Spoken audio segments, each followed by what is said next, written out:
Inside Out 2 is a 2024 American animated coming-of-age film produced by Pixar Animation Studios for Walt Disney Pictures. The sequel to Inside Out, 2015, it was directed by Kelsey Mansi and written by Meg Elifave and Dave Holstein. Amy Poehler, Phyllis Smith, Louis Black, Diane Lane, and Kyle MacLachlan reprised their roles from the first film, with Maya Hawke, Kensington Tallman, replacing Caitlin Diaz from the first film, Liza Lapera, replacing Mindy Kaling from the first film, Tony Hale, replacing Bill Hader from the first film, Ayo Edebiri, Lilamar, Grace Liu, Sumaya Nuruddin Green, Adèle Exarchopoulos, and Paul Walter Hauser joining the cast. The film follows Riley's emotions unexpectedly joined by new emotions, eager to take control of her mind. Development on Inside Out 2 began in early 2020, with Mann drawing inspiration from personal childhood experiences. The creative team initially explored a wider range of new emotions before narrowing the focus for narrative clarity, with anxiety emerging as a central addition. Clinical psychologists, including Lisa Damour and Dr. Keltner, were consulted to ensure an accurate portrayal of adolescent emotional development, while a group of teenagers provided feedback on character and story authenticity. The film's premise shifted during development from a talent show to Riley's involvement in hockey. The production also marked the first Pixar feature scored by a woman, Andrea Datzman. Animation development emphasized spatial consistency through isometric mapping, and casting changes were driven in part by compensation disputes, resulting in the recasting of the characters Fear and Disgust. Inside Out 2 premiered at the El Capitan Theater in Hollywood, Los Angeles, on June 10, 2024, and was released in the United States on June 14. The film received positive reviews from critics and was a massive box office success, grossing $1.699 billion worldwide, breaking multiple box office records, becoming the highest-grossing film by Pixar and the highest-grossing animated film of all time, though it was later overtaken by Nisha 2, 2025, just 9 months after its initial release. It also became the highest-grossing film of 2024 and the 8th highest-grossing film at the time of its release. The film received nominations for Best Animated Feature at the Golden Globes, Critics' Choice, BAFTAs, and Academy Awards. It additionally received a nomination for Cinematic and Box Office Achievement at the Golden Globes. Plot: 2 years after her move to San Francisco, the 13-year-old Riley Anderson is entering high school. Her personified emotions joy, sadness, fear, disgust, and anger now oversee a newly formed element of Riley's mind called her sense of self, which houses memories and feelings that shape Riley's beliefs. Joy, aiming to fill the sense of self with only good memories, has created a spring-loaded mechanism that launches bad memories to the back of Riley's mind. Riley and her best friends, Bree and Grace, are invited to a 3-day ice hockey camp, where Riley hopes to qualify for her new school's team, the Firehawks. In headquarters, the puberty alarm goes off the night before camp, and several mind workers abruptly upgrade the emotion console, whilst leaving headquarters in disarray. The emotions find that Riley now overreacts to any inputs they make to the console. 4 new emotions: anxiety, envy, embarrassment, and ennui arrive and clash with the original emotions over their approaches. In particular, Joy wants Riley to have fun at camp, while anxiety focuses on winning a spot on the team and making new friends, especially given that Bree and Grace will be attending a different high school. Under Joy's control, Riley inadvertently gets the campers in trouble by the strict camp director, Coach Roberts. Anxiety, deciding that Riley needs to change to fit in with the older players, launches the sense of self to the back of the mind and has the old emotions bottled up and thrown into a vault. The new emotions then plan to create a new anxiety-dominated sense of self and encourage Riley to befriend popular hockey player Valentina Val Ortiz, straining her friendship with Bree and Grace. After the original emotions escape the vault, Joy sends sadness back to headquarters with a 2-way radio while she and the others retrieve the sense of self. Sadness is discovered by embarrassment, who decides to help her remain hidden. Under anxiety's control, Riley sneaks into Coach Roberts' office and learns from her notebook that Riley is not considered ready yet to become a Fire Hawk. The four original emotions find the old sense of self on a mountain of bad memories deposited by Joy's mechanism. Anxiety, overhearing Joy's plan through the two-way radio, destroys the recall tube, stranding Joy and the other emotions in the back of Riley's mind. Joy breaks down as she cannot figure out how to save Riley. The emotions use dynamite to blow up the cliff supporting the bad memories, sending them careening into the belief pool and riding the flood to return to headquarters. Anxiety realizes her plan to create a new sense of self has backfired, having generated one of self-doubt and inferiority, which causes Riley to perform poorly during her final tryout match, accidentally crash into Grace, and get sent to the penalty box. Horrified, Anxiety tries to help Riley but frantically swarms the console in a blinding whirlwind, causing Riley to have a panic attack.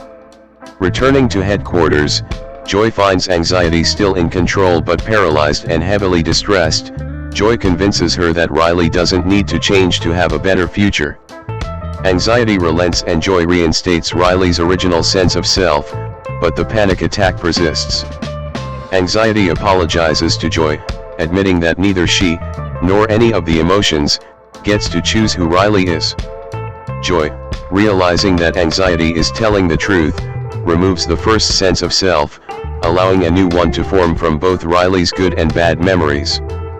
The emotions embrace this third self, calming Riley and helping her reconcile with Bree and Grace. The console calls for Joy, who resumes command and helps Riley happily finish the hockey tryouts. Riley befriends Val and the other Firehawks at high school, while maintaining her friendship with Bree and Grace. Living in peace, the 9 emotions work together to protect Riley, as she happily checks her phone for the Firehawks recruitment results. Voice cast: Amy Poehler as Joy, a yellow emotion who often takes the lead in Riley's emotional life, and is reluctant to accept any influences that could detract from Riley's happiness. 8.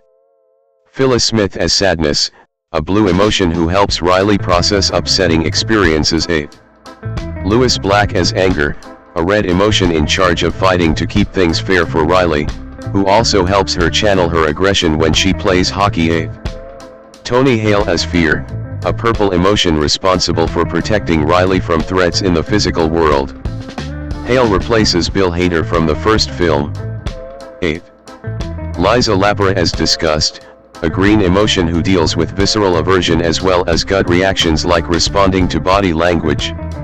Lapra replaces Mindy Kaling from the first film. 8. Maya Hawke as Anxiety, a new orange emotion who catastrophizes every situation, with the stated intention of averting bad outcomes for Riley. 8. Ao Edbury as Envy, a new cyan emotion who motivates Riley to pursue what others have. 9. Adèle Exarchopoulos as Ennui, a new indigo emotion with a French accent who expresses Riley's boredom and also deflects uncomfortable situations with sarcasm, feigned disinterest, or taciturn responses. 9. Exarchopoulos reprised her role in both European French and Canadian French dubs of the movie. 10. Paul Walter Hauser as Embarrassment, a new pink emotion who, in response to Riley's embarrassment, hides his face inside a hoodie. 9. Kensington Tallman as Riley Anderson, a 13-year-old girl in whose mind the emotions and their supporting staff of mind workers live. 9. Lilimar as Valentina Val Ortiz, a popular hockey player at Riley's high school. 9. Grace Liu as Grace Hsi, Riley's friend. 11.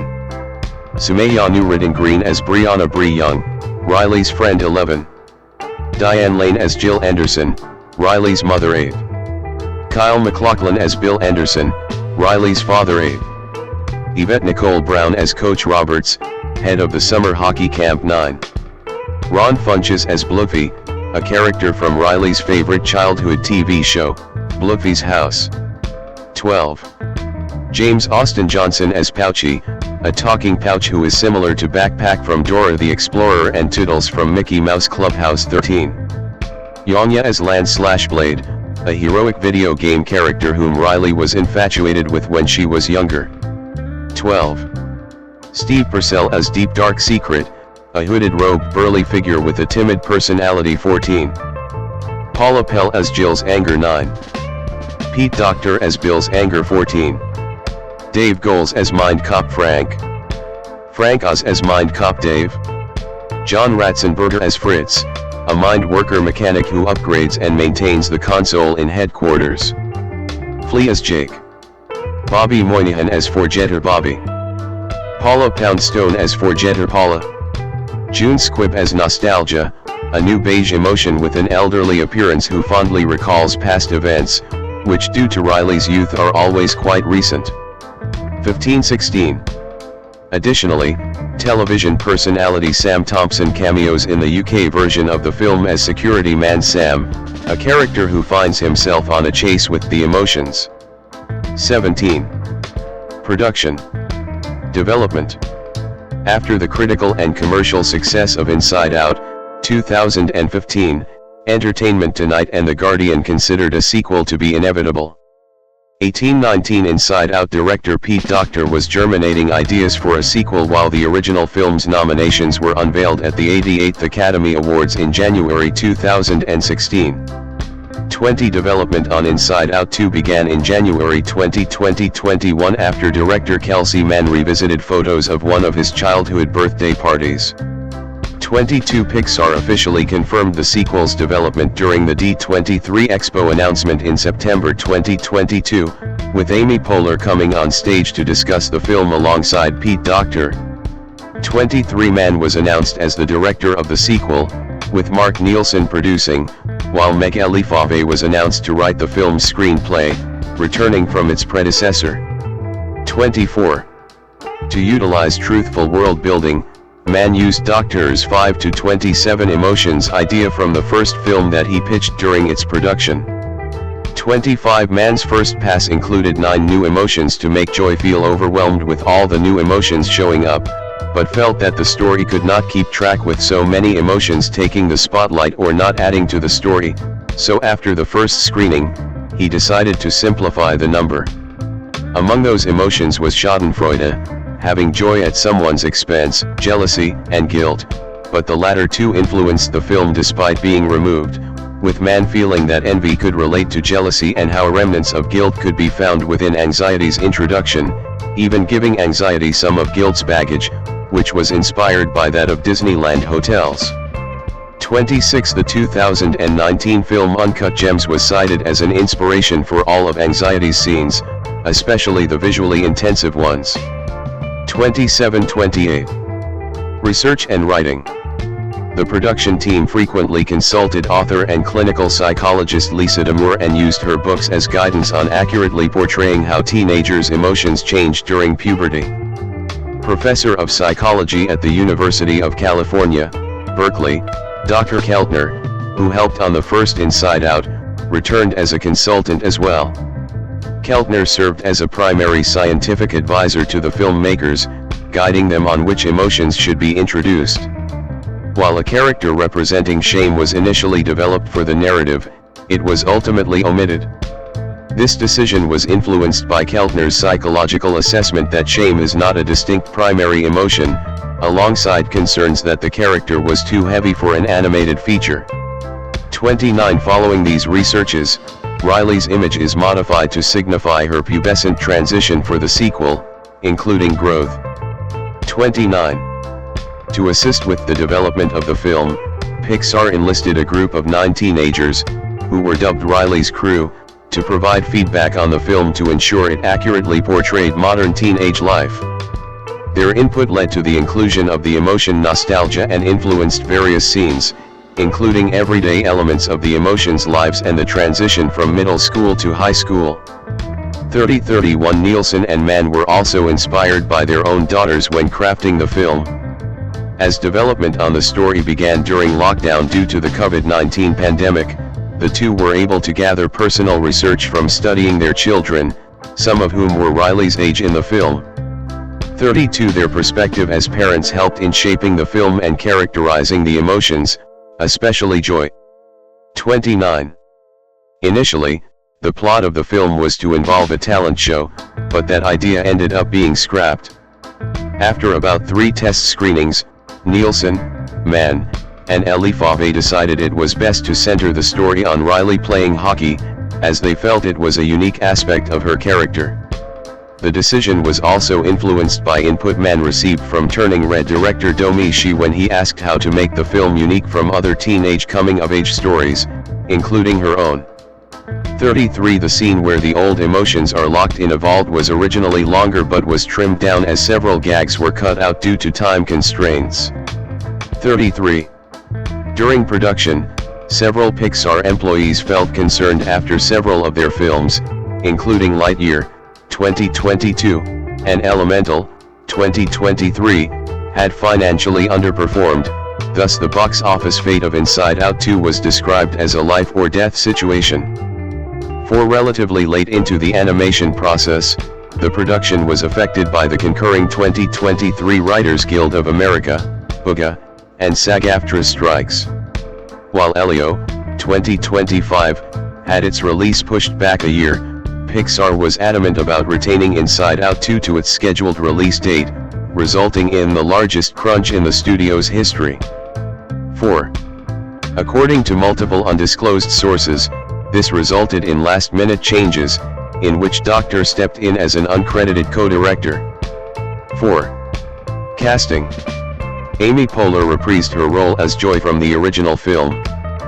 Poehler accepted an offer of $5 million with lucrative bonuses to reprise her role as Joy from the first film. Phyllis Smith and Louis Black also reprised their roles from the first film, voicing sadness and anger, respectively. 9. Following a dispute over pay, both Bill Hader and Mindy Kaling declined to reprise their respective roles as Fear and Disgust. They and the rest of the returning cast were reportedly offered $100,000 each, equivalent to 2% of Poehler's salary.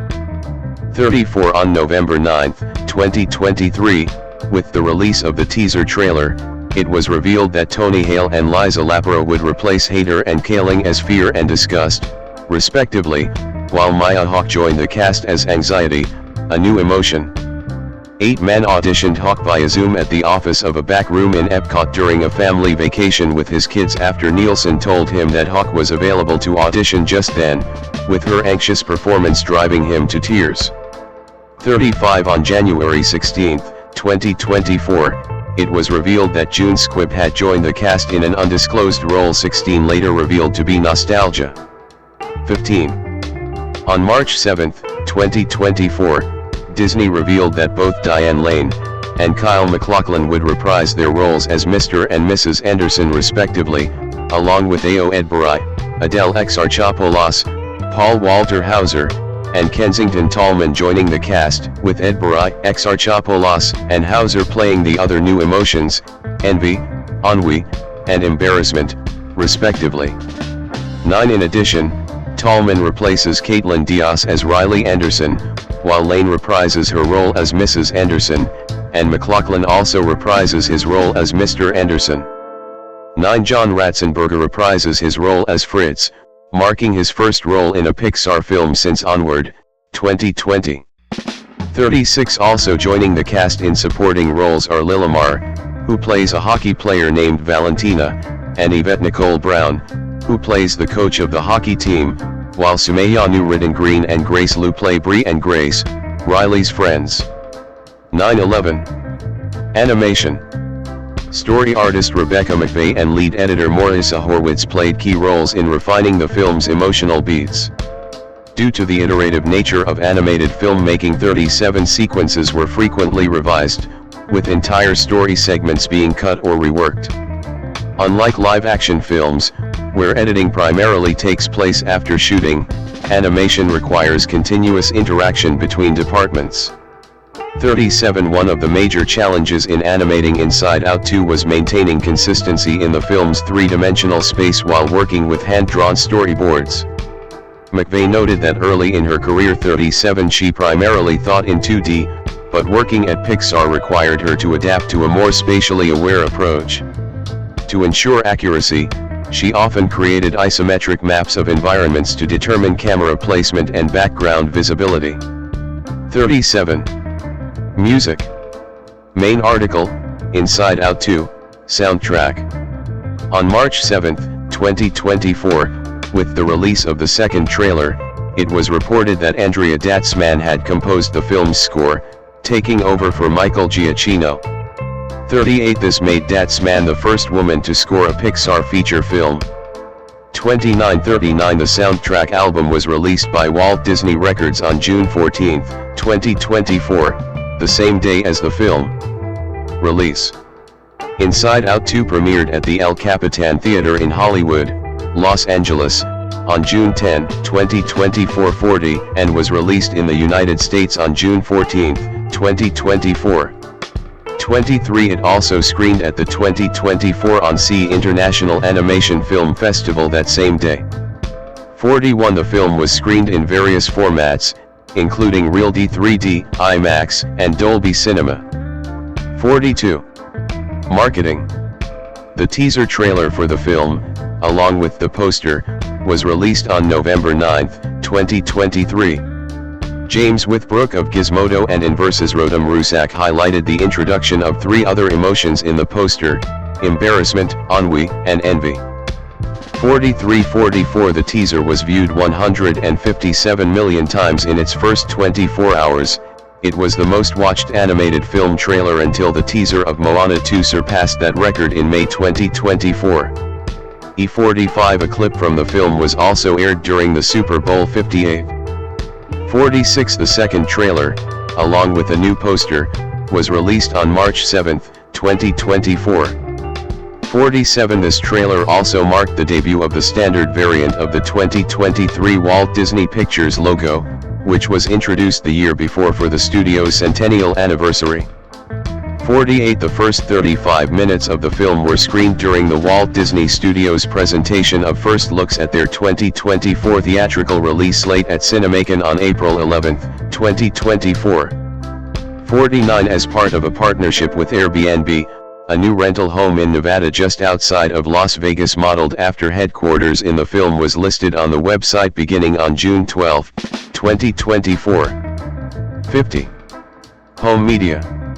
Walt Disney Studios Home Entertainment released Inside Out 2 for digital download on August 20, 2024, and on 4K Ultra HD Blu-ray, and DVD on September 10.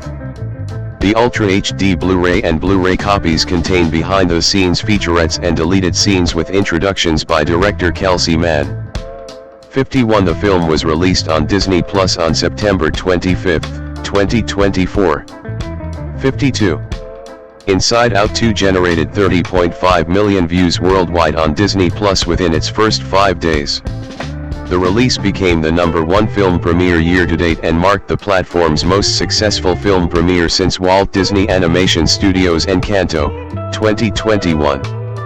Inside Out 2 set records as the top film premiere of all time in both the EMEA, Europe, the Middle East, and Africa, and Latin America, regions. 53-54. Nielsen Media Research, which records streaming viewership on some U.S. television screens, reported that Inside Out 2 amassed 1.818 billion minutes of watch time from September 23 to 29, ranking as the most streamed film of the week.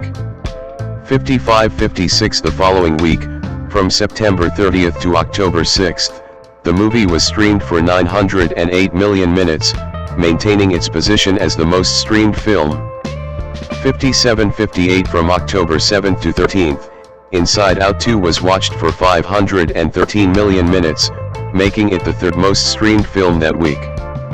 59-60. During October 14 to 20, it recorded 386 million minutes of watch time, making it the fourth most streamed film of the week. 61-62. From October 21 to 27, it garnered 309 million minutes, ranking fifth for the week. 63-64. Reception. Box office. Inside Out 2 grossed $653 million in the United States and Canada, and $1.046 billion in other territories, for a worldwide total of $1.699 billion. 65-3. Deadline Hollywood calculated the film's net profit as $650 million, accounting for production budgets, marketing, talent participations, and other costs, box office grosses, television and streaming, and home media revenues, placing Inside Out 2 first on their list of most profitable films of 2024. 66. On a budget of $200 million, Inside Out 2 was initially projected to gross $80 to $90 million in its domestic opening weekend. The sub-$100 million industry projections were partially due to the notion that general audiences remained hesitant to return to theaters, given the direct-to-streaming releases of the Pixar films Soul, 2020, Luca, 2021, and Turning Red, 2022, on Disney+. The underperformance of Pixar's Lightyear at the box office in 2022, and the lackluster box office results of several films in 2024. 267.68 after making $63.6 million on its first day. 69 including an estimated $13 million from Thursday night previews. Projections were raised to $140 to $150 million for the weekend. 70 it ended up grossing $154.2 million in the United States and Canada from 4,440 theaters and an estimated $140 million from 38 international markets, for a worldwide debut of $294.2 million, the highest in Pixar history before being overtaken by Toy Story 5 in 2026. 71.72. In the United States and Canada, the $154.2 million opening weekend was the best of 2024, surpassing Dune, Part 2, $82.5 million, and Godzilla x Kong, The New Empire, $80 million, to become the first film of the year to open above $100 million, and the third best for an animated film behind Pixar's own Incredibles 2, 2018, $182.7 million, and Disney's The Lion King, 2019, $191.7 million.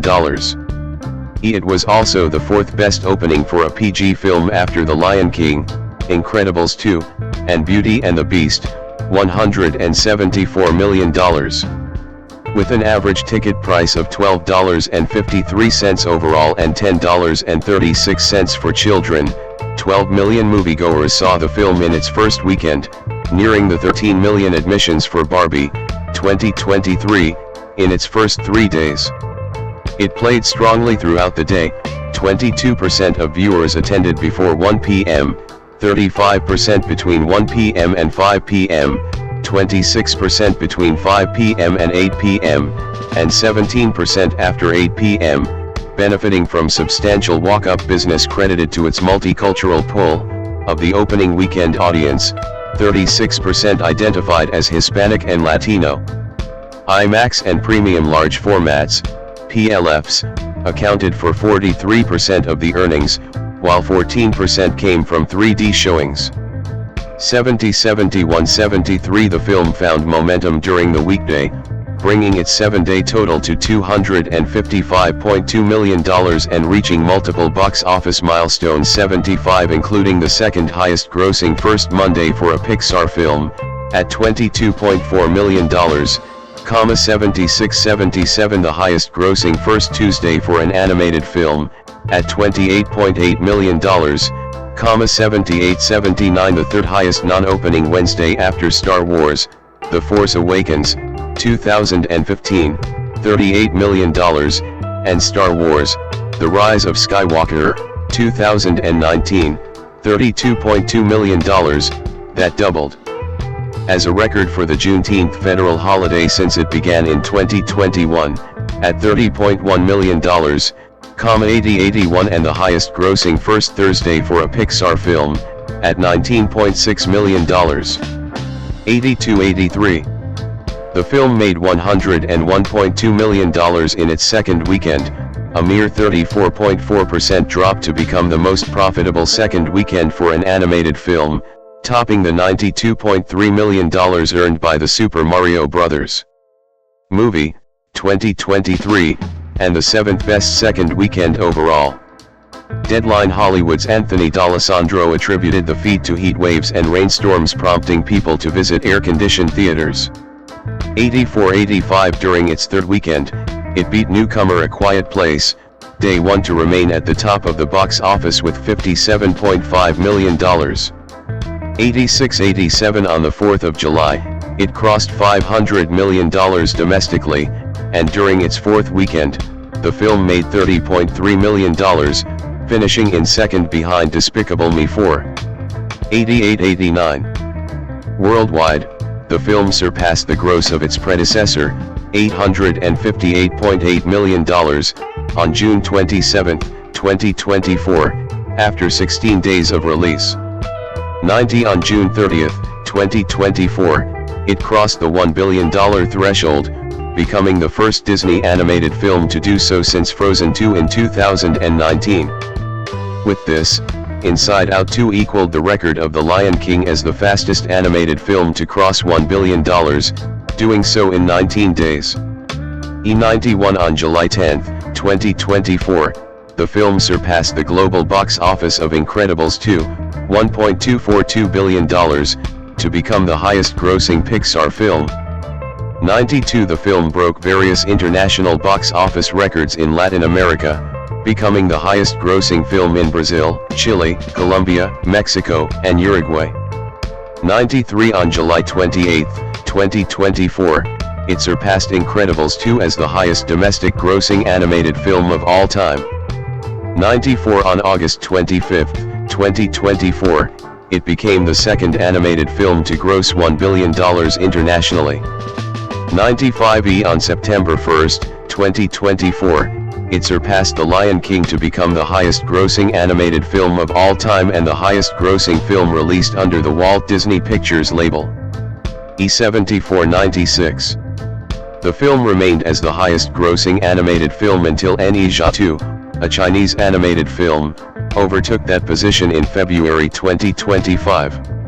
The film remained as the highest-grossing American-produced and Disney's highest-grossing animated film of all time 97-98 until January 2026, when Zootopia 2, 2025, overtook this position. 99. Critical response. The film received positive reviews. According to Animation Magazine, most critics praised its color palette, storyline, and the introduction of new emotions, but some expressed dissatisfaction with the predictability of the external plot related to Riley's acceptance by her new hockey team. 104. The template below, Rotten Tomatoes Pros, is being considered for deletion. See templates for discussion to help reach a consensus. On the review aggregator website Rotten Tomatoes, 91% of 328 critics' reviews are positive, with an average rating of 7.6/10. The website's consensus reads, "Spicing things up with the wrinkle of teen angst, Inside Out 2 clears the head and warms the heart by living up to its predecessor's emotional intelligence." 105. Metacritic, which uses a weighted average, assigned the film a score of 73 out of 100, based on 59 critics, indicating generally favorable reviews. 106 audiences polled by CinemaScore gave the film an average grade of A on an A+ to F scale, the same as the first film, while those surveyed by PostTrack gave the film an average of 4.5 out of 5 stars, with 71% saying they would definitely recommend it. 70. Moira MacDonald of the Seattle Times awarded the film 3+1 stars out of 4, commending the voice cast and the film as a happy head trip, for any age. 107 Robbie Collin of the Daily Telegraph gave the film 4 stars out of 5, praising the animation, metaphors, and wit while saying the cast iron ontological brilliance of Doctor's original premise bears expansion well. 108 Owen Gleiberman of Variety praised Hawke's performance as anxiety and the film's emotional impact, calling it the most poignantly perceptive tale of the conundrums of early adolescence since 8th grade. 109 Manhola Dargis, in the New York Times, praised Pixar's skill for turning ideas into images, some of which actually managed to slip past the safety of its nice worldview with shocks of the sublime. 110. Other positive reviews include The Observer 111 and Empire 112, while reviews from the BBC 113 and Los Angeles Times 114 were more mixed. Among the mixed reviews, Siddhant Adlika, writing for IGN, found the film was surprising and disappointing in equal measure. 115 David Ehrlich of IndieWire gave the film a C rating, writing that the film so perfectly ticks Pixar's boxes in a way that forces the sincerity of its storytelling into a losing battle with the cynicism of its existence. 13. Various reviewers, including Cindy White for AV Club 116, unfavorably compared the film to its predecessor, and the new characters received a diverse appraisal. Anxiety was the new emotion attracting most attention, for example from Alison Wilmore in Vulture 117 or Jordan Hoffman for Entertainment Weekly 118, while Peter Bradshaw in The Guardian 119 and O.D. Henderson in the Boston Globe 120 particularly praised the character of Ennui, voiced by Adèle Exarchopoulos. In his review for NPR, Justin Chang analyzed the nostalgia at work in the film but, precisely, criticized the retro sequence based on cartoon images. 121. Robert Daniels, in his review on RogerEbert.com, felt that the film effectively used anxiety to transform Riley into a blank character, while joy and other emotions navigate her mind. For Daniels, this structure allowed the film to blend visually stunning scenes with a whimsical style that is both gentle and entertaining, addressing the pressures faced by teenage girls. Daniels noted that the new emotions introduced were not as memorable as the main emotions. 122.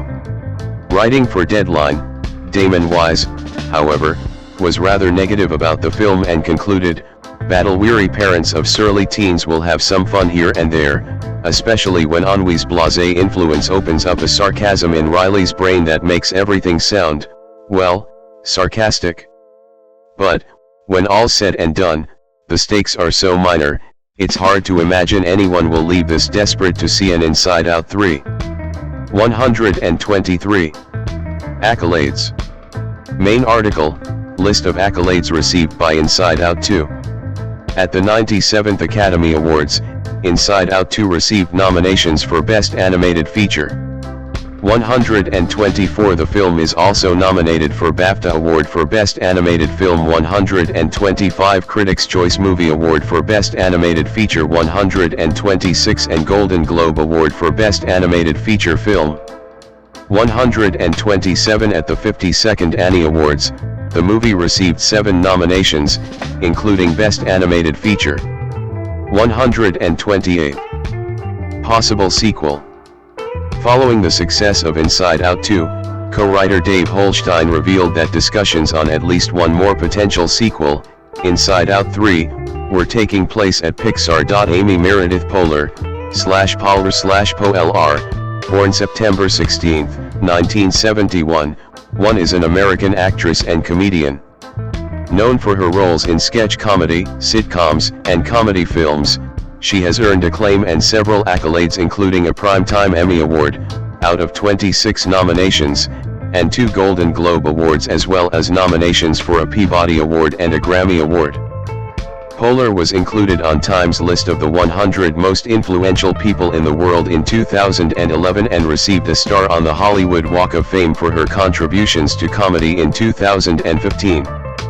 Poehler started her career in improvisational theater at Chicago's Second City and Improv Olympic in the early 1990s, and with the Upright Citizens Brigade in 1995. The group moved to New York City in 1996, where their act became a half-hour sketch comedy series on Comedy Central in 1998. Along with other members of the comedy group, Poehler is a founder of the Upright Citizens Brigade Theater. In 2001, Poehler joined the NBC sketch comedy show Saturday Night Live as a cast member, where she also served as a Weekend Update co-anchor starting from 2004 to 2008. She went on to produce and star as Leslie Knope in the sitcom Parks and Recreation, 2009 to 2015, for which she won a Golden Globe Award. She frequently collaborated with Tina Fey on SNL and later acted with her in the feature films Mean Girls, 2004, Baby Mama, 2008, Sisters, 2015, and Wine Country, 2019. Together they co-hosted the Golden Globe Awards 4 times in the years 2013, 2014, 2015, and 2021, as well as SNL, the latter of which earned them the 2016 Primetime Emmy Award. Poehler served as an executive producer on the television series Welcome to Sweden, Broad City, Difficult People, Duncanville, Three Busy Da Brass, and Russian Doll. Poehler also voiced roles for the animated films Shrek the Third, 2007, Horton Hears a Who, 2008, Monsters vs. Aliens, 2009, and the Inside Out franchise, 2015, present. Poehler wrote the comedic book Yes Please, 2014, and was nominated for the Grammy Award for Best Spoken Word Album. In 2025, she started the podcast Good Hang with Amy Poehler, for which she won the first Golden Globe Award for Best Podcast. She is also known for championing causes which advance workers' rights and women's rights. Early life, family, and education.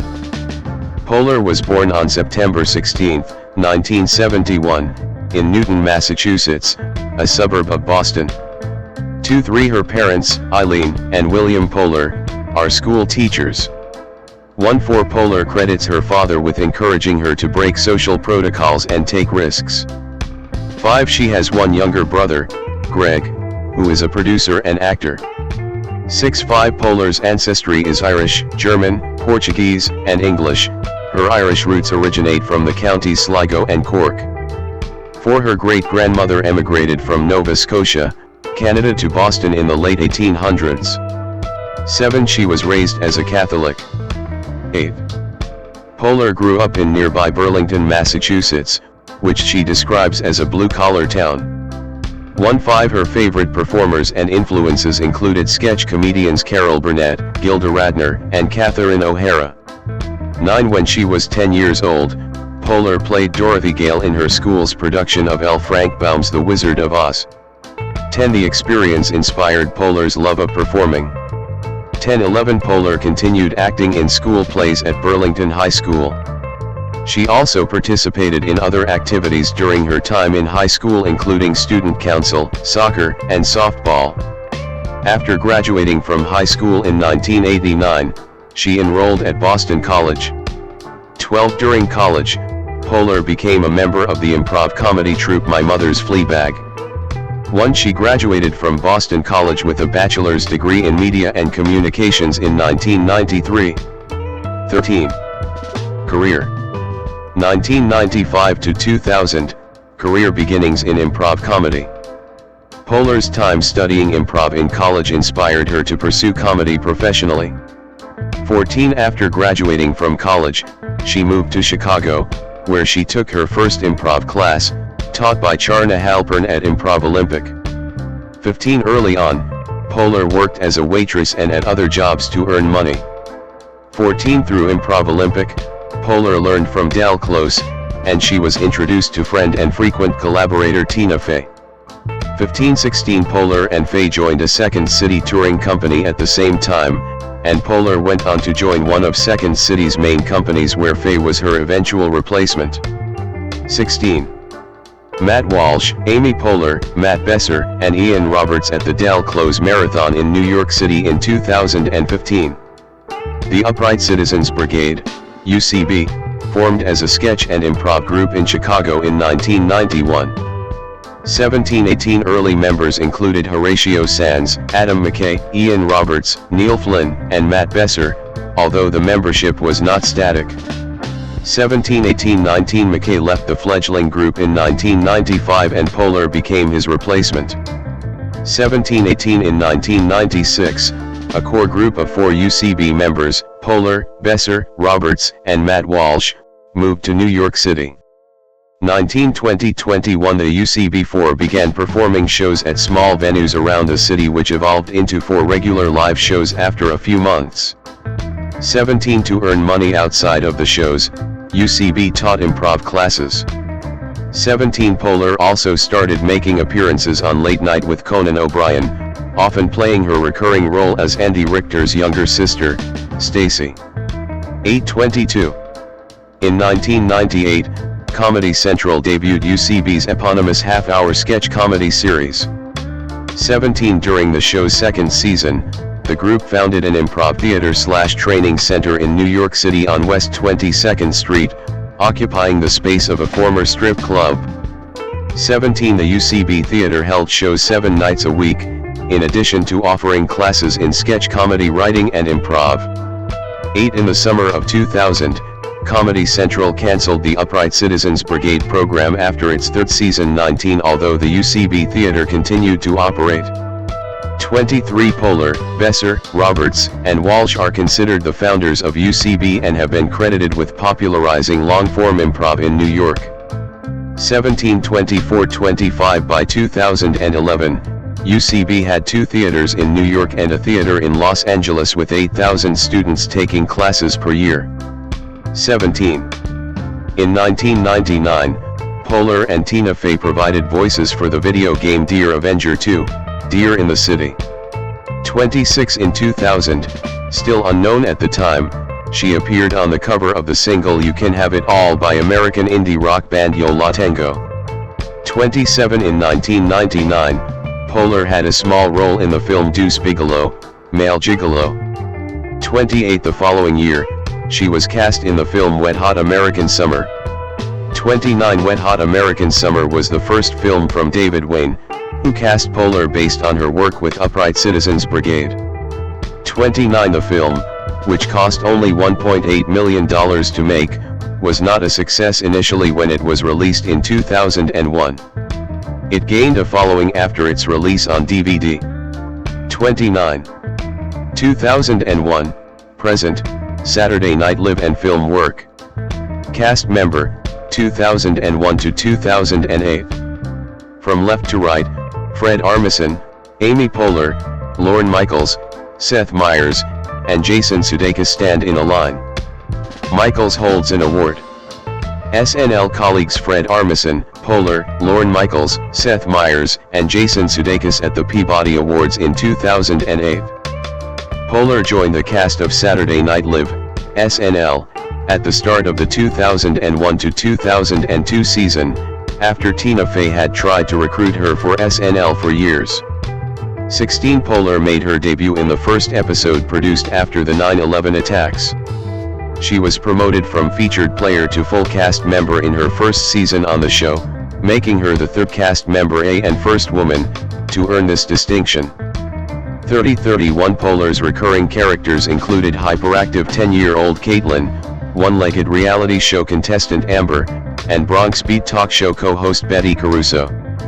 1932 In addition to her original characters, Poehler performed a number of impressions, including Hillary Clinton, Dakota Fanning, Avril Lavigne, Michael Jackson, Kim Jong-il, Nancy Grace, Kelly Ripa, Katie Couric, Sharon Stone, Sharon Osbourne, Julia Roberts, Britney Spears, Madonna, Paula Abdul, Dolly Parton, Dennis Kucinich, Ann Coulter, Pamela Anderson, Christian Siriano, Rosie Perez, Catherine Zeta-Jones, and Farrah Fawcett.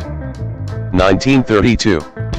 Beginning with the 2004 to 2005 season, she co-anchored Weekend Update with Tina Fey, replacing Jimmy Fallon. Fey and Poehler became the first team of female co-anchors of the longtime SNL staple. 16 Poehler, Fey, and Maya Rudolph were among the show's biggest stars that season and contributed to a shift in the show to featuring more female-driven sketches. 1931-33 When Fey left after the 2005 to 2006 season to devote time to the sitcom she created, 30 Rock, Seth Meyers joined Poehler at the Weekend Update anchor desk. In 2008, Poehler was nominated for the Primetime Emmy Award for Outstanding Supporting Actress in a Comedy Series. 34 The first-year SNL cast members were eligible for the category. 35.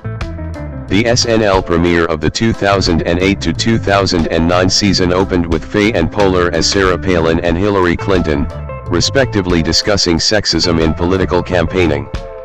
3637 The sketch, which Poehler co-wrote with Myers, became the biggest viral video of the year. 3638 Days after the season premiere, NBC announced Poehler, pregnant with her first child, would not return after her upcoming maternity leave.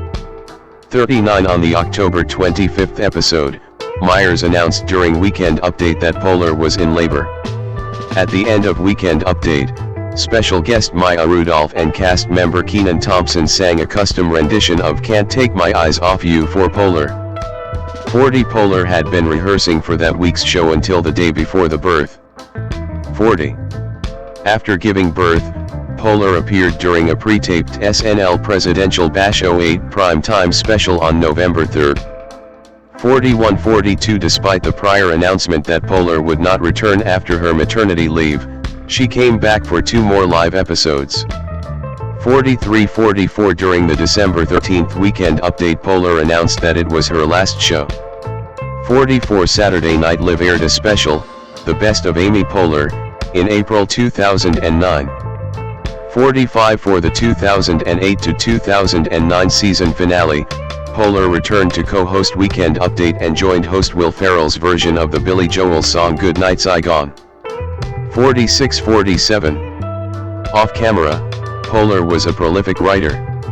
She often collaborated with writer Emily Spivey. 48 Myers described Poehler as the most generous laugher during sketch read-throughs. 5 Poehler would also take it upon herself to welcome guest hosts during rehearsals and try to make them feel comfortable during their stint on SNL. 5. Guest appearances, 2009, present. Although she had already left SNL, Poehler joined Myers in September 2009 for 2 episodes of Saturday Night Live Weekend Update Thursday, which aired in prime time and led directly into Parks and Recreation. 49-50 She returned to SNL along with other past female cast members for a special Mother's Day episode on May 8, 2010, hosted by Betty White. 51-52 Poehler returned again to host the 2010 to 2011 season premiere with musical guest Katy Perry. 53 She participated in another SNL primetime special, The Women of SNL, in November of that year.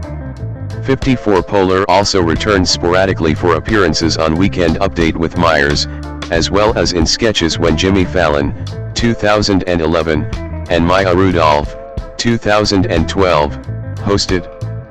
55-56. In 2015, during the Saturday Night Live 40th anniversary special, she returned to anchor Weekend Update, this time with Faye and Jane Curtin.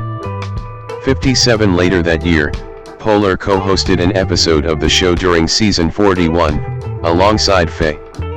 58 Poehler continued to make several guest appearances throughout the years, including the 50th anniversary special in 2025, and hosted the second episode of season 51 on October 11, 2025, the exact 50th anniversary of the premiere of the show's first episode. 59. Film roles, 2004 to 2008. Poehler appeared in the 2004 movie Mean Girls, written by Tina Fey. 60 Fey wrote the role of self-described cool mom with Poehler in mind. However, Fey and director Mark Waters had to push for Poehler's casting. 60-61 The studio had been wary of casting too many SNL cast members and were concerned that Poehler was too young to play the mother of Rachel McAdams, who is only 7 years younger than her. Poehler filmed the role in Toronto during the week while filming SNL. 60 The movie grossed $129 million at the box office worldwide and saw its popularity continue to rise after its release on DVD. 62. Tina Fey and Poehler at the premiere of Baby Mama in New York, April 2008. In 2008, she starred in Baby Mama, which reunited her with Tina Fey. 63 Poehler plays trashy Angie Ostrowiecki, who is hired by Fey's Kate to be her child's surrogate mother. 64 The film opened on April 25, 2008, and was the #1 movie at the box office in its opening weekend. 65. The film went on to gross over $60 million at the US box office. 66. During this period she also acted in live-action films Envy, 2004, Southland Tales, 2006, Tenacious D in the Pick of Destiny, 2006, Blades of Glory, 2007, Mr. Woodcock, 2007, Hamlet 2, 2008, Spring Breakdown, 2009, as well as voice roles in films including Shrek the Third, 2007, Horton Hears a Who, 2008, Alvin and the Chipmunks, The Squeak Tool, Monsters vs. Aliens, both 2009. 2009 to 2021, Stardom and Acclaim. Parks and Recreation and Other Work, 2009 to 2015. Amy Poehler and Aubrey Plaza stand side by side in front of a red background. Plaza appears to be looking at Poehler's cleavage. Poehler with Parks and Recreation co-star Aubrey Plaza at the 2012 Time 100 Gala. Following the success of The Office, NBC ordered a new series from producers Greg Daniels and Michael Schur. 67. In July 2008, Variety reported that Poehler was in final negotiations to star in the still untitled series from Daniels and Schur. 68. Poehler and Schur were friends from their time together at SNL, where Schur worked as a writer.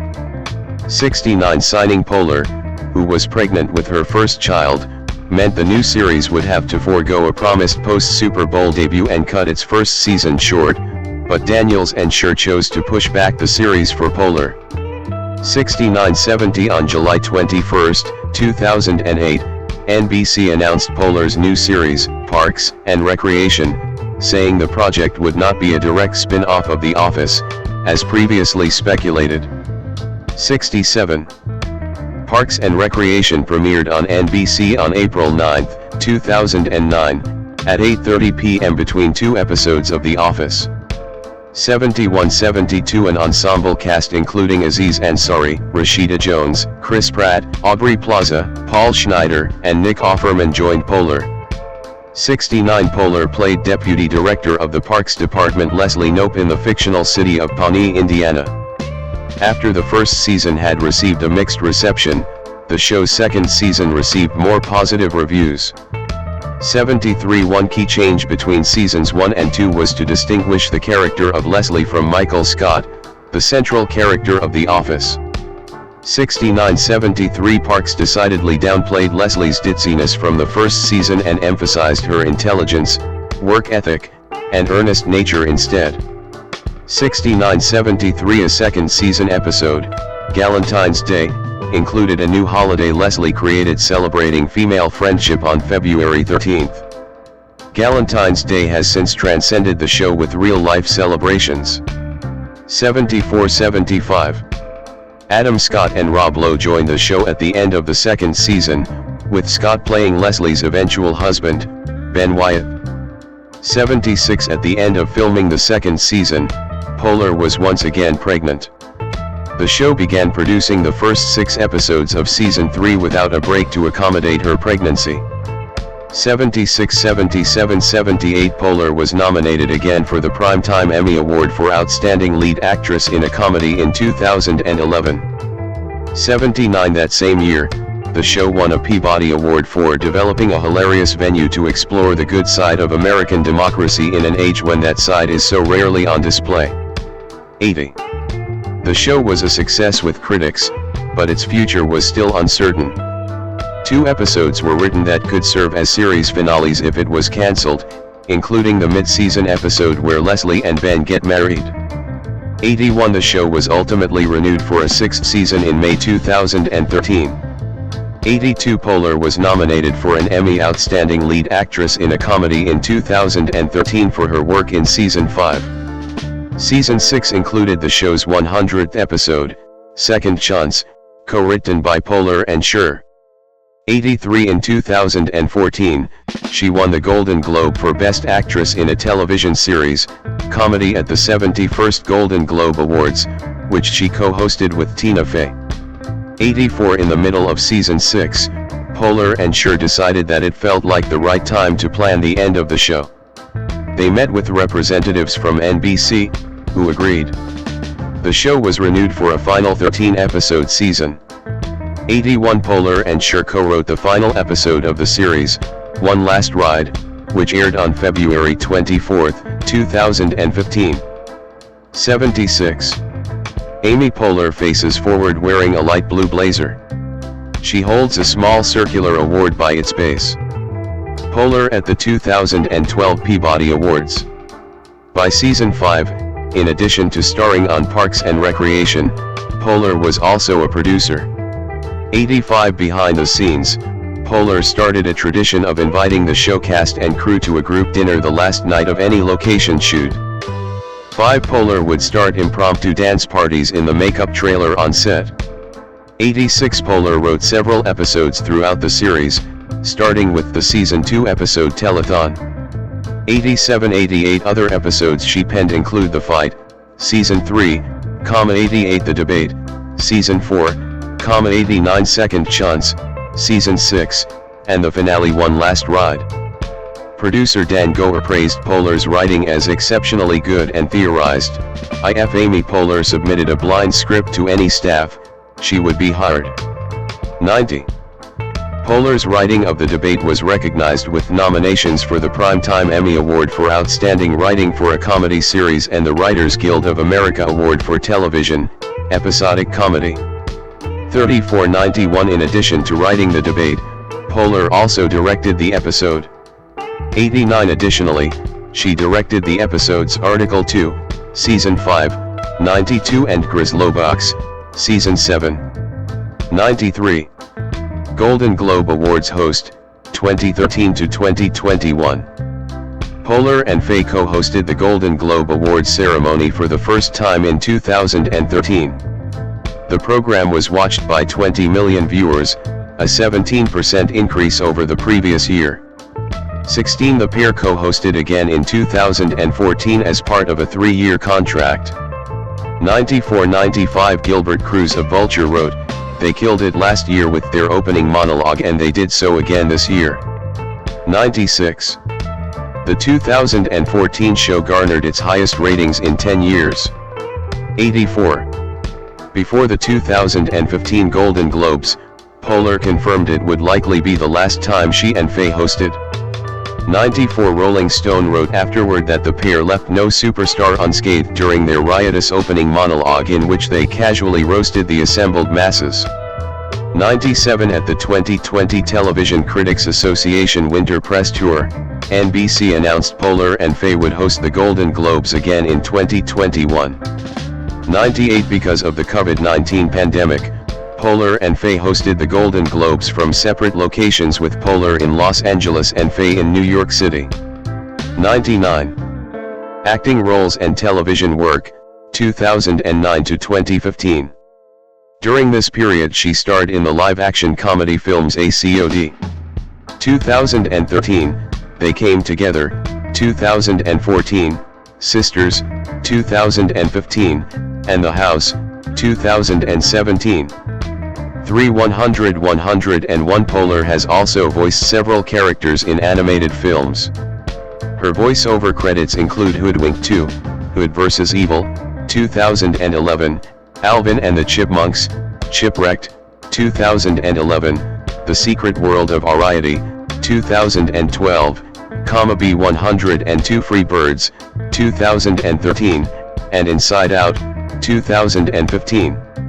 100 103 104 In Pixar's Inside Out, Poehler provides the voice for the main character, Joy, an emotion living inside an 11-year-old girl. Poehler also received a screen credit for writing some of Joy's dialogue. 105 The film has a 98% fresh rating on Rotten Tomatoes, 106 relevant, and went on to gross $857 million worldwide. 107 Poehler reprised her role as Joy in Inside Out 2, released on June 14, 2024. 108. In 2001, Poehler set up her own production company, Paper Kite Productions 585, which is part of Universal Television. As of 2019, the production company's staff is all female. To describe her success as a producer, The Hollywood Reporter called Poehler a powerful arbiter of sophisticated comedy. 5. Poehler co-created, produced, and starred in an animated series for Nickelodeon titled The Mighty Bee, about Bessie Higginbottom, a sweet, merit-badge-obsessed Girl Scout. 109-110 The character of Bessie was inspired by a character Poehler performed doing improv. 111 Season 1 averaged 3.1 million viewers and ranked as one of the top 5 animated programs in television. Nickelodeon renewed the show for a second season. 112 In 2009 and 2010, Poehler earned Daytime Emmy Award nominations for Outstanding Performer in an Animated Program. 113-114. She has been an executive producer on series such as Difficult People 115 and Broad City. 5 In 2014, Hulu ordered the comedy Difficult People, as the streaming service's first ever scripted series. 115-116 starring Billy Eichner and Julie Klausner, Difficult People ran for 3 seasons. 116 Broad City grew out of a web series starring Abby Jacobson and Ilana Glazer.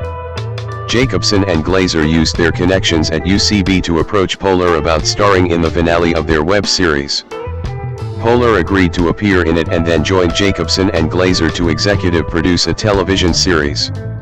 117 After initially selling a script to FX, the project ultimately landed at Comedy Central, where it aired for 5 years until its 2019 series finale. 118 Poehler appeared in the Season 1 finale.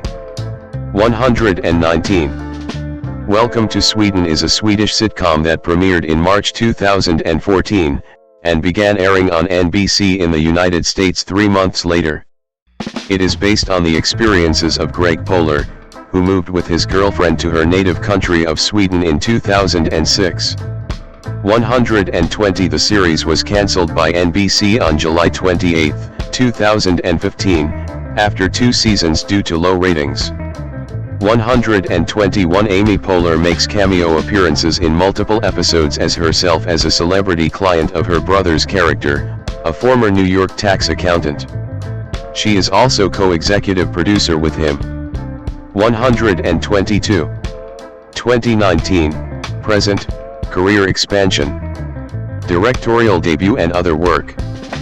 Poehler made her film directorial debut with Wine Country, which premiered on Netflix on May 10, 2019. She also stars in the film, along with Maya Rudolph, Rachel Dratch, Anna Gasteyer, Paula Pell, and Emily Spivey. The screenplay is loosely based on a real trip the actresses took together to Napa Valley.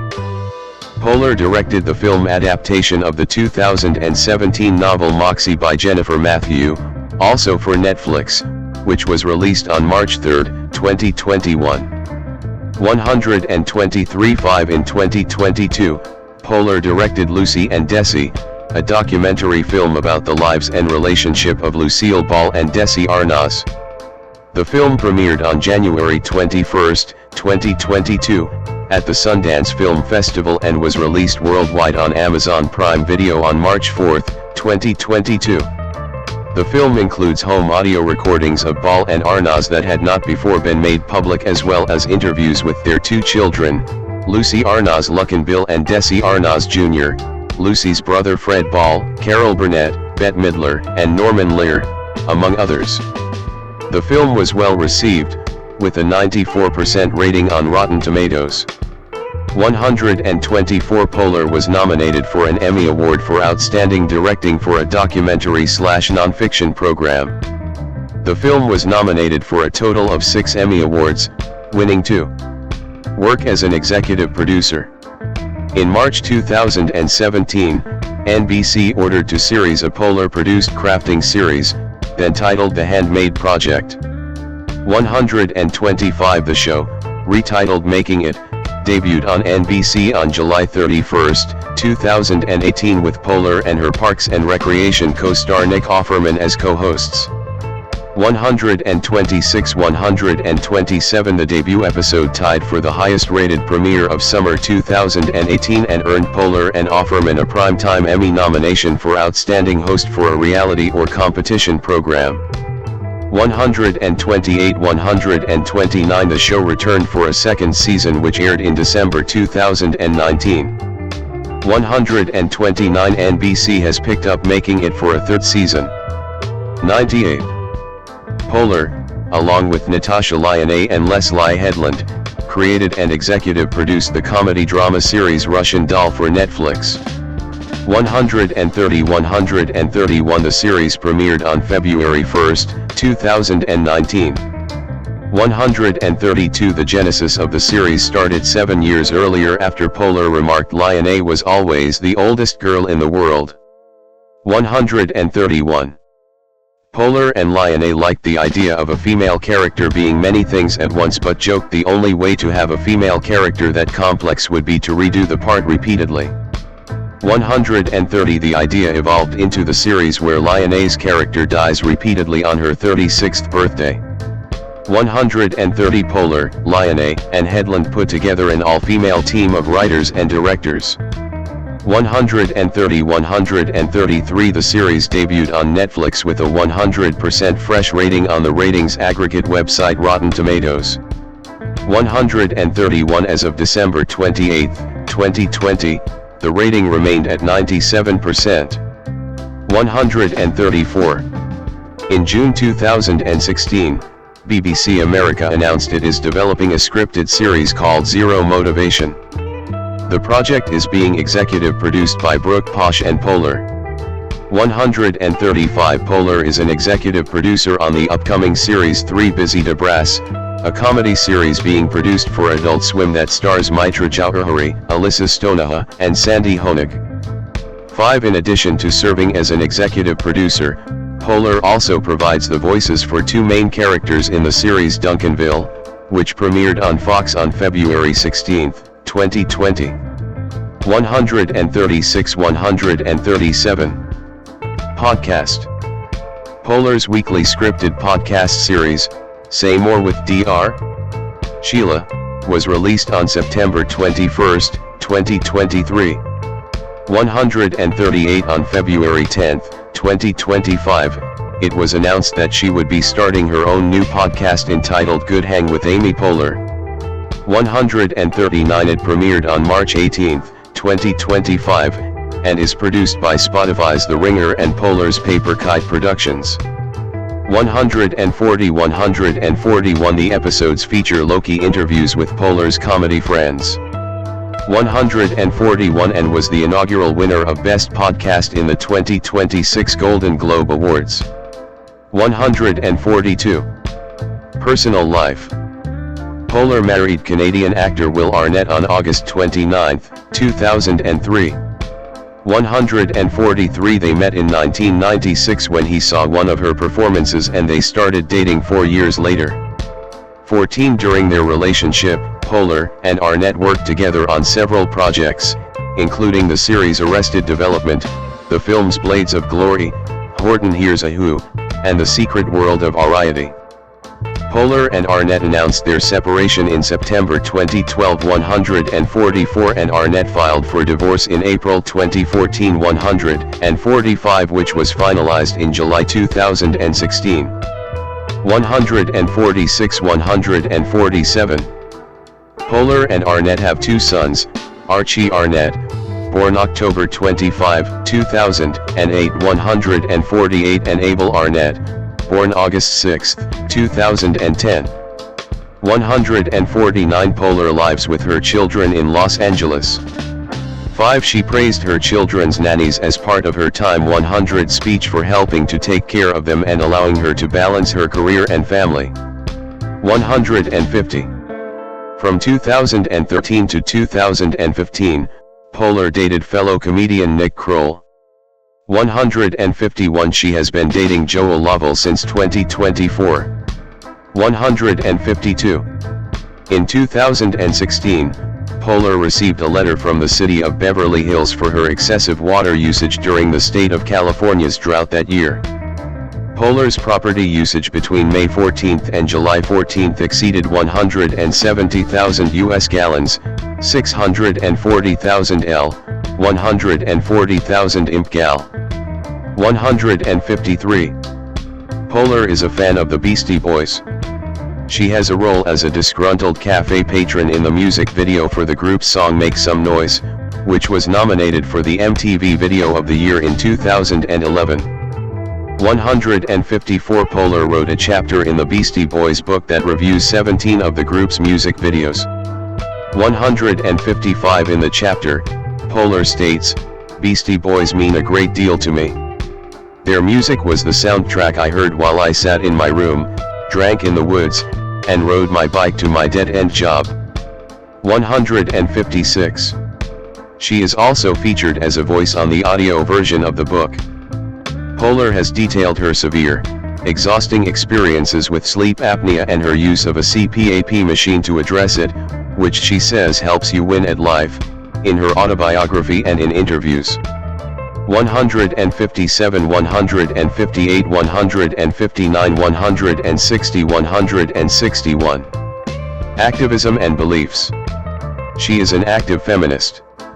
162. In September 2008, Polar, Meredith Walker, and Amy Miles founded Smart Girls at the Party, an online community and digital web series aimed at empowering girls.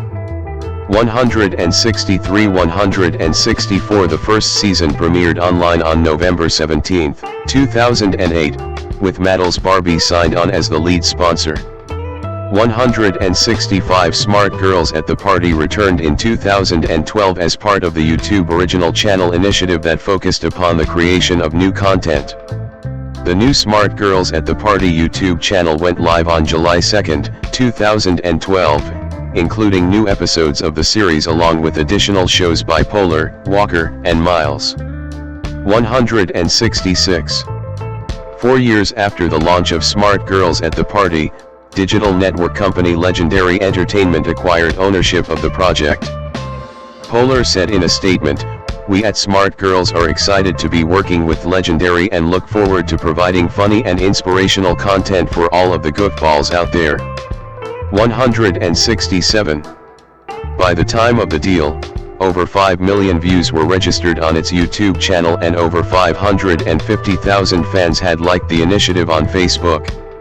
167. On the Smart Girls YouTube channel, viewers have the opportunity to ask for life advice from Polar in segments called Ask Amy. 168. Smart Girls celebrated its 10th anniversary in 2018. 169. Polar introduces First Lady Michelle Obama on the 4th anniversary of Let's Move. In 2014, Polar has championed a number of social and political causes. 5. In 2012, she collaborated with the National Domestic Workers Alliance to film a public service announcement, PSA, to draw attention to the proposed California Domestic Worker Bill of Rights. 170. 171. The law, providing overtime pay to domestic workers, was signed into law the following year. 172. Polar also supported One Fair Wage, a campaign to require New York businesses to pay tipped workers the general minimum wage. 173. Polar has served as a celebrity ambassador for Worldwide Orphans Foundation, traveling to Haiti in 2013. 5. The following year, Polar joined Michelle Obama in Miami to celebrate the 4-year anniversary of her Let's Move Youth Health Initiative. 174. Polar's memoir, Yes Please, was published on October 28, 2014 by HarperCollins imprint Day Street.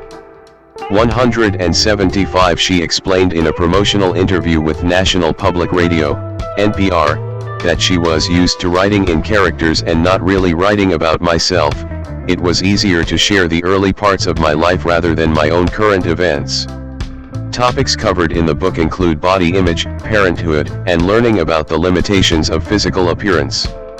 176. The book debuted at number 1 on the New York Times bestseller list.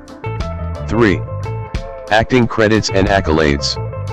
Main articles, Amy Poehler filmography and list of awards and nominations received by Amy Poehler. In 2015, Poehler received a star on the Hollywood Walk of Fame for her contributions to television.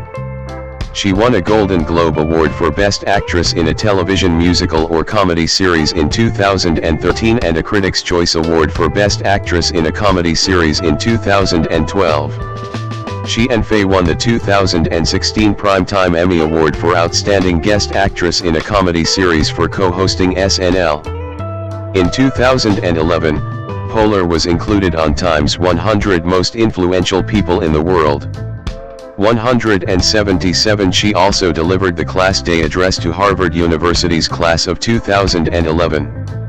178. The Academy of Motion Picture Arts and Sciences invited Poehler to become a member as part of its 2017 class. Phyllis Smith, born August 15, 1949, is an American actress and casting director.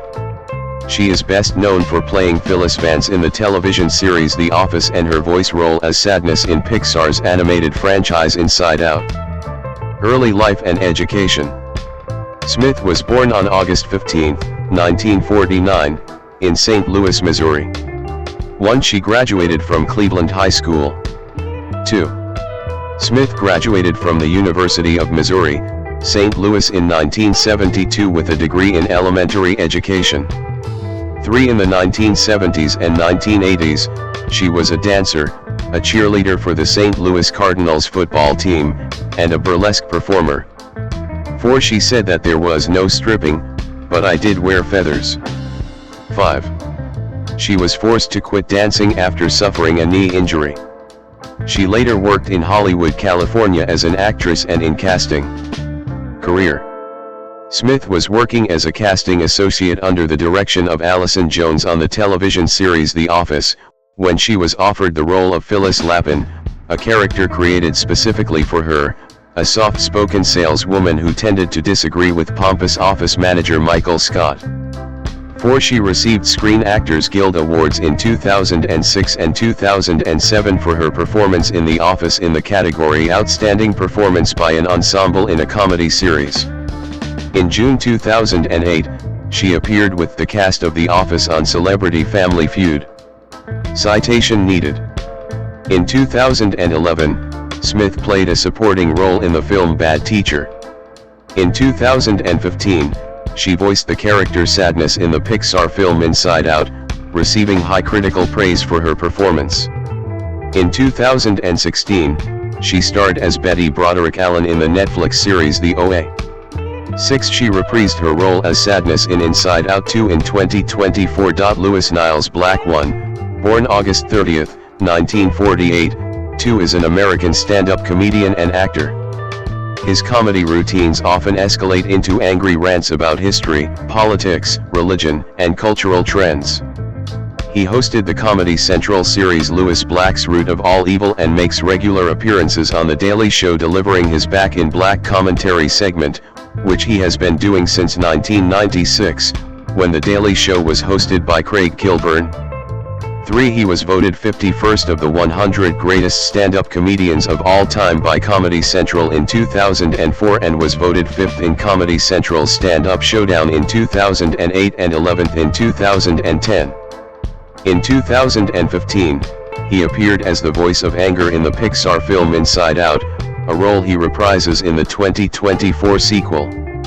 Louis Black is also a spokesman for the Aruba Tourism Authority, appearing in television ads that first aired in late 2009 and 2010. He has served as an ambassador for voting rights for the American Civil Liberties Union since 2013. 4. Since 2022, he has also been on the board of directors of the Kurt Vonnegut Museum and Library. He had been an honorary member of the board for about 10 years before that. 5. 6. When not on the road performing, Black resides in Manhattan but also maintains a residence in Chapel Hill, North Carolina. Early life. Louis Black was born on August 30, 1948, in Washington, D.C., 7, the elder son of Jeanette Black, née Kaplan, 1918 to 2022, a teacher, and Samuel Black, 1918 to 2019, an artist and mechanical engineer. 8. He had a younger brother, Ronald, who died of cancer in 1997 at the age of 47. 9. He is Jewish and was raised in a middle-class Jewish family in the Burnt Mills neighborhood of Silver Spring, Maryland. 10. His grandparents emigrated from Krnyi Ostrov in Ukraine and Bialystok in Poland, and his paternal grandfather was originally named Leib Black, later changed to Louis Black. 11. Black graduated from Springbrook High School in 1966. 12. Louis Black recounts in his book Nothing Sacred that he scored highly on the math section of his SAT exam and later applied to Yale, Princeton, Brown, Amherst, Williams, and Georgetown. Every college he applied to except Georgetown rejected him, but by that point he had decided he did not want to go there, so he attended the University of Maryland, College Park for 1 year before transferring to the University of North Carolina at Chapel Hill. There, he studied playwriting and was a brother of Pi Lambda Phi International Fraternity and a member of Student Congress. 13. After graduating in 1970, Black moved to Colorado Springs with a group of performers based in Chapel Hill, purchased an old log cabin theater and attempted to establish a theater company. Calling themselves the Homestead Arts Theater, the group performed regionally at parks, schools, and prisons, but were unable to open the theater due to code violations. 14. 15. He eventually returned to Washington, where he worked at the Appalachian Regional Commission, wrote plays, and performed stand-up comedy at the Brickskeller in DuPont Circle. 2. He earned an MFA degree at the Yale School of Drama in 1977, and was married for 10 months when he was 26 years old. 216. Black's career began in theater as a playwright, however, he has stated that he was always doing stand-up on the side. 3. He served as the playwright-in-residence and associate artistic director of Steve Olson's West Bank Cafe Downstairs Theater Bar in Hell's Kitchen in New York City, where he collaborated with composer and lyricist Rusty McGee and artistic director Rand Forrester on hundreds of one-act plays from 1981 to 1989. Citation needed. Also with McGee, Black wrote the musical The Czar of Rock and Roll, which premiered at Houston's Alley Theater in 1990. Black's stand-up comedy began as an opening act for the plays. He was also the master of ceremonies. After a management change at the theater, Black left and began working as a comedian, as well as finding bit parts in television and films. Liza Lapera, born December 3, 1981, 1-2 is an American actress. She played Kiana in the 2008 film 21, Special Agent Michelle Lee in the CBS police procedural series NCIS, and Ivy, Topher Brink's assistant, in Dollhouse. Lapera has also co-starred in the short-lived sitcoms Traffic Light, Don't Trust the Bee in Apartment 23, Super Fun Night, and 9JKL. She is also known for her roles as Shaquan on UPN's The Parkers and Melody Melbayani on CBS's The Equalizer. She also voiced Disgust in the Pixar animated film Inside Out 2, replacing Mindy Kaling from the first film. In 2024, she was named Global Pinoy of the Week on GMA Pinoy TV. Early life. Lapera was born on December 3, 1981, in Queens, New York City. She is of Filipino descent. 3. Career. Stage. Lapera's New York stage credits include As You Like It, The School for Wives, The Odyssey, and Alexandra Cunningham's Number 11 Blue and White. Most recently, she played Suzanne in Steve Martin's Picasso at the Lapin Agile at the Old Globe Theater in San Diego. 4-5. Film. Early film credits include director Tony Scott's Domino and independent feature The Big Bad Swim, which premiered at the Tribeca Film Festival in 2006. Lapera appeared in J.J. Abrams' 2008 film Cloverfield as Heather and also appeared in Table for 3 and 21. In 2009, she played Agent Sophie Trin in the film Fast and Furious opposite Paul Walker, and in 2010, she played Alva in Repo Man. She portrayed Liz, the sharp-tongued friend of Hannah, Emma Stone, in the 2011 film Crazy, Stupid, Love, In 2021, she played Teresa in Dante Bosco's directorial debut The Fabulous Filipino Brothers. She voiced Disgust in Pixar's Inside Out 2, replacing Mindy Kaling, who voiced the character in the first film. Television. Lapara's first major role was a series regular spot on the Showtime TV series Huff. Lapara played neuroscientist Ivy in both seasons of Joss Whedon's series Dollhouse, appearing predominantly with Fran Kranz and Daikon Lockman. Her TV credits include recurring roles in Dexter, ER, Monk, Grey's Anatomy, Law and Order, Special Victims Unit, The Parkers as Shaquin, Sex and the City, and The Sopranos. Lapara had regular roles as Agent Michelle Lee in NCIS, Lisa in Traffic Light, Robin in Don't Trust the Bee in Apartment 23, Detective Jack Hawks in Battle Creek, Leslie Barrett in Cooper Barrett's Guide to Surviving Life, and even the CBS comedy 9JKL. 6. In August 2018, Lapara joined the recurring cast of the Netflix limited series Unbelievable. 7. In 2020, Lapara was cast as a lead on CBS The Equalizer reboot opposite Queen Latifah and Chris Noth. 8. Personal life. In New York, she acted on stage and in independent films. She moved to Los Angeles in 2004 to work in television. 9. Lapara is an avid supporter of LA's Best, which provides after-school services to 28,000 children in 189 schools in the neighborhoods with the highest needs around Los Angeles. Also, she participates in the Children's Hospital Los Angeles charity triathlon each fall in Malibu. Currently, she is working with the Impact Theater in Harlem, while living on the East Coast. Diane Lane, born January 22, 1965, 1-2 is an American actress. She has starred in numerous leading lady and supporting roles in a huge variety of films ranging from independent film features to major film studio blockbuster productions. Her accolades include nominations for an Academy Award, 3 Primetime Emmy Awards, 3 Golden Globe Awards, several Screen Actors Guild Awards, several Satellite Awards, and an Icon Award. Lane made her film debut in the George Roy Hill film A Little Romance, 1979. She had already been professionally acting on stage since 1971, at the age of 6. Later, she acted in the movies Streets of Fire, 1984, and The Cotton Club, 1984. 3. Lane returned to acting to appear in The Big Town, 1987, Lady Beware, 1987, and the Western miniseries Lonesome Dove, 1989. For which she was nominated for the Primetime Emmy Award for Outstanding Lead Actress in a Limited or Anthology Series or Movie. 4.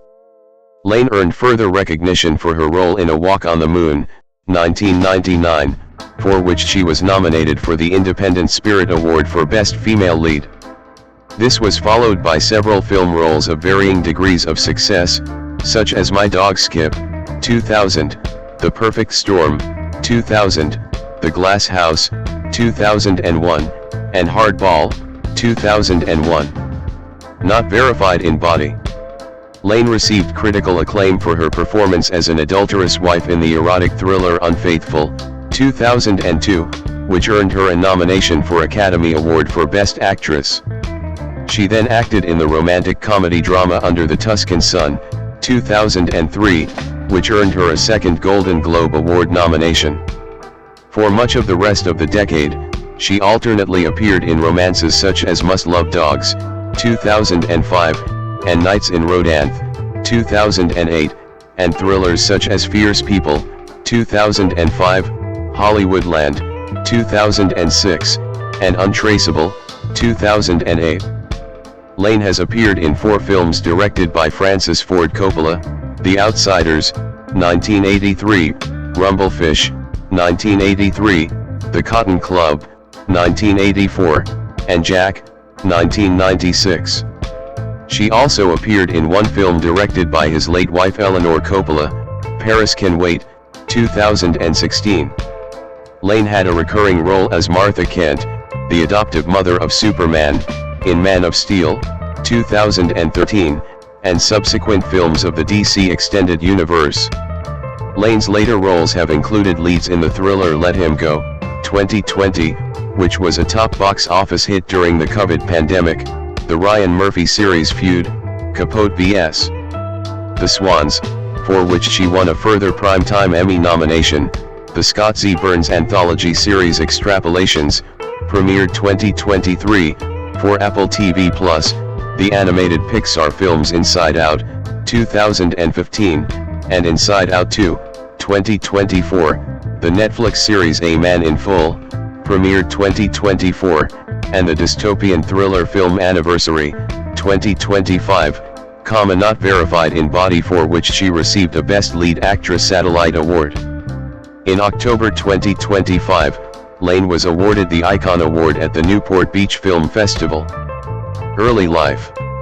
Lane was born on January 22, 1965, in New York City. Her mother, Colleen Lee Farrington, was a nightclub singer and Playboy centerfold, Miss October 1957, who was also known as Colleen Price. Her father, Burton Eugene Lane, was a Manhattan drama coach, who ran an acting workshop with John Cassavetes, worked as a cab driver, and later taught humanities at City College. 5. In 1968, when she was just 3 years old, her parents separated.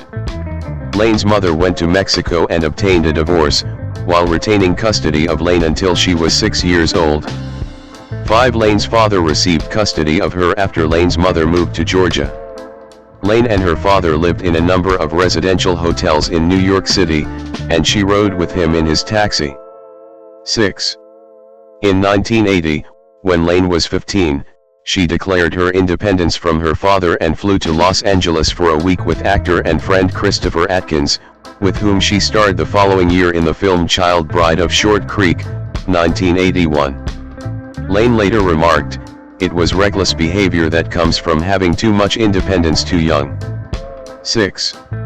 She returned to New York and moved in with a friend's family, paying them rent. 6. In 1981, Lane enrolled in high school after taking correspondence courses. However, Lane's mother kidnapped her and took her back to Georgia. Lane and her father challenged her mother in court, and 6 weeks later, she was back in New York. Lane did not speak to her mother for the next 3 years, but they eventually reconciled. 6. Career. Main article, List of Diane Lane performances. 1971 to 1977, career beginnings in the theater. Lane's grandmother, Eleanor, née Biggs, Farrington Scott Seven, was a Pentecostal preacher of the apostolic denomination, and Lane was influenced theatrically by the demonstrative quality of her grandmother's sermons. 8-9. In 1971, at age 6, Lane began acting professionally, landing her first acting role in the La Mama Experimental Theater Company production of Medea, 1971, in which she played Medea's daughter. From then until 1976, she performed with La Mama, etc. in New York and toured with them abroad. Some of the plays she performed in include The Trojan Women, Electra, Bertolt Brecht's The Good Woman of Szechuan, Federico Garcia Lorca's Blood Wedding, Paul Foster's The Silver Queen, and Shakespeare's As You Like It. 10 Most of these plays were directed or adapted by André Serban and Elizabeth Swados. 11. In 1977, when Lane was 12 years old, she had a role in Joseph Papp's production of The Cherry Orchard with Meryl Streep and Irene Worth. 5. At this time, Lane was enrolled in an accelerated program at Hunter College High School, but her grades suffered due to her busy schedule. 5. From 1976 to 1977, Lane appeared in The Cherry Orchard and Agamemnon at New York's Vivian Beaumont Theater. After participating in the first production of Runaways when it was off-Broadway. 12. 1979 to 1999, film career beginnings and breakthrough. When Lane was 13, she turned down a role in Runaways on Broadway to make her feature film debut opposite Laurence Olivier in A Little Romance. 6. Lane won high praise from Olivier, who declared her the new Grace Kelly. 13 At the same time, Lane was featured on the cover of Time, which declared her one of Hollywood's whiz kids. 14-15 In the early 1980s, Lane made a successful transition from inexperienced actress to confirmed roles. She appeared as the teenage lead in the tearjerker Touched by Love, was cast as the young female outlaw Little Britches in the 1981 Lamont Johnson film, Cattle Annie, and Little Britches, with Amanda Plummer in her own debut role as Cattle Annie. 16 She played the role of Heather, Breezy, in Six Pack, 1982, with Kenny Rogers. 17 Lane starred as Corinne Burns, leader of a punk rock band in 1982's Ladies and Gentlemen, The Fabulous Stains, with Laura Dern and punk musicians Steve Jones and Paul Cook of the Sex Pistols, and Paul Simonon from The Clash. The film has become a cult classic. 18-19 Lane's breakout performances came with back-to-back adaptations of novels by S.E. Hinton, adapted and directed by Francis Ford Coppola, The Outsiders and Rumblefish, both in 1983. Both films featured memorable performances from a number of young male actors who later became leading men in the next decade, as well as members of the so-called Brat Pack, including Tom Cruise, Matt Dillon, Emilio Estevez, Leif Garrett, C. Thomas Howell, Rob Lowe, Ralph Macchio, Patrick Swayze, Mickey Rourke, and Nicolas Cage. 25 Lane's distinction among these heavily male casts advanced her career while affiliating her with young male actors. Andy Warhol proclaimed her the undisputed female lead of Hollywood's new Rat Pack. 21 Diane Lane, age 24, with Robert Duvall, age 58, at the 41st Emmy Awards, 1989. However, Streets of Fire, she turned down Splash and Risky Business for this film. 13-3 and The Cotton Club were both commercial and critical failures, and her career languished as a result. 5 After The Cotton Club, Lane dropped out of the movie business and lived with her mother in Georgia. 22 According to the actress, I hadn't been close to my mom for a long time, so we had a lot of homework to do. We had to repair our relationship because I wanted my mother back. 23 Lane returned to acting to appear in The Big Town, 1987, and Lady Beware, 1987, but she did not make another big impression on a sizable audience until the popular and critically acclaimed TV miniseries Lonesome Dove, 1989, 22 for which she was nominated for an Emmy Award for her role. 24 In 1989, having taken a decade-long hiatus from the theater to build her film career, Lane returned to the stage to play Olivia in Twelfth Night at the American Repertory Theatre in Cambridge, Massachusetts. 25 Lane came very close to being cast as Vivian Ward in the